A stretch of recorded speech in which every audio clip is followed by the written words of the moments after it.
They were both sure they wanted it. Soft hands were brushed against the purple scales. A tail caressed the blue fur. Kisses were so passionate, and the breathing was getting heavier. Sully and Randall both appeared to be very eager, an insecurity that they were feeling that didn't show anymore until they made it into the bedroom and sat down on the mattress. And it was that moment both monsters realized that what was actually happening. The moment they both remembered that they were actually quite shy, and the moment they first started wondering exactly what they were going to do. Can we turn off the light? Sully, who didn't like feeling, seeing, or showing everything just yet, just spoke in a rather thin voice for a monster his size, and while the scaly one just turned the lamps off, the blue one hid beneath the covers. It's a bit cold in here. Coming from the furriest monster in town, that was no excuse for him to make much sense to Randall. But however, since this wasn't too keen on the full exposure of just himself yet, he simply grinned awkwardly and climbed onto the bed, pulling the covers way up to his chin. Brr, you're right. He just wanted to punch himself. He was pathetic. For a short moment, they lay there wordlessly side by side in the dark. The atmosphere was so awkward, to say the least. Eventually, Randall was the one to make things happen. The scaly monster realized at that point that they had to make their first move. It might as well just be him.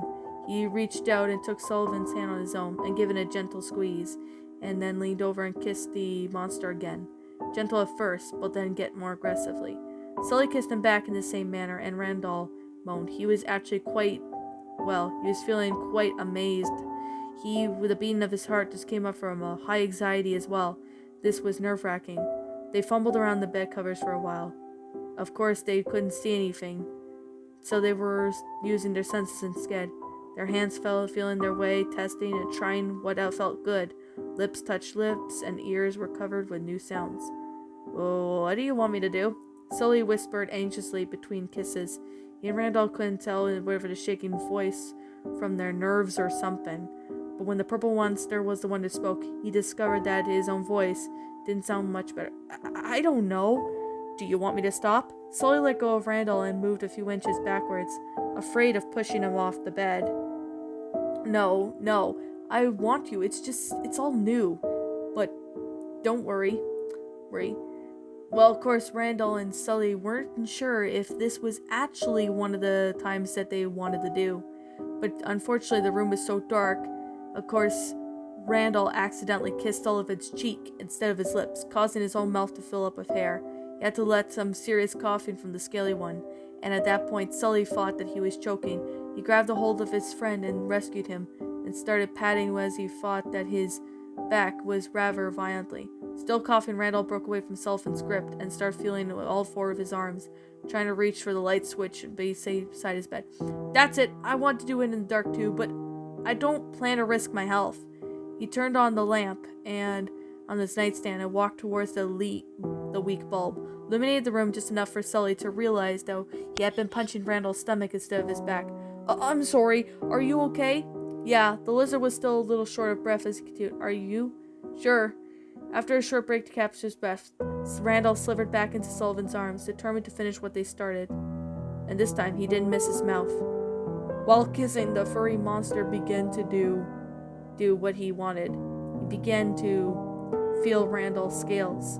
Something unfamiliar, something very different in the scales that caused Sully to withdraw straight away. Randall inhaled sharply.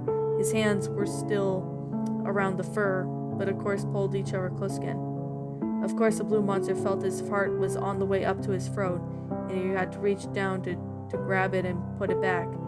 Waited for him to be what discovered him by surprise, for quite with his partner's face, sadly questioning what he was supposed to do next. He eventually formulated the question, what do I do? Do I touch, Just do whatever you want. Randall tried his best to sound normal, but he looked up a bit nervous earlier. But I'm asking what you want. Do you want me to touch you? Or both, or whatever? Randall then pulled an awkward grimace and meant to force out a smile. Yes, please. The lizard then closed his own eyes and felt his own emerald ones as well, and of course with the blue monster. They went for a long time as they were trying to delay what was yet to come. Out of pure nervousness, the covers were still pulled all the way up. Eventually, Sullivan realized that this time it was probably his turn to make a move, but yet again, he just could only see Randall's eyes were still shut and whispered, How do you want me to do this? What do you want, Sullivan? I want you to be pleased. What do you like? Randall looked terrified and showed no signs of responding to the question. He did open his eyes, though. Randall, what do you like? I can't. Just you do something. The purple monster was breathing quite heavily now. But of course, he was still hiding beneath the covers, and Sully didn't want to take advantage or do anything. Of course, he was still doing his usual thing with the monster. They would usually play video games if they wanted to, but tonight was different. We don't have to do this if you don't want to. Once again, Randall closed his eyes and opened them again, started talking again, and his voice was back to normal. Damn it, Sullivan, quit worrying. I've told you I wanted it. I want this. He drew back a breath. Now, if you want, just do it. Wait, he then added with the last sentence rather awkwardly, pulling the anxious smile silly that he had ever been before in his life. Despite the tension, the blue monster was happy that Randall had finally told him now. But of course, he was starting to do his own usual fun with Randall. But yet again, Sully didn't want to crush Randall under his weight because that would be the only thing missing right now, the two of them being rushed to the hospital. But, of course, Randall didn't want to think of that. Neither did Sully. Having Sullivan to be his, well, lover or boyfriend, the blue one just kissed him to wake up, and he just let out, "Are you sure?" with a pause with the purple one, who just said him with the ugly tone. "Don't. I want it." Okay, Sully smiled defensively. But then nothing happened. They simply remained silent for a little while. Randall noticed that Sullivan looked puzzled, and then he wanted to lift the covers, but the purple one asked him what he was doing wrong. Randall? Sully started with an insecure smile. Luckily, Randall was able to figure out the rest. What's going on? Yeah? You're being surprisingly calm. The lizard knew had his hands downwards to show him, but of course, Sully was pretty very weird. But of course, he's never done anything.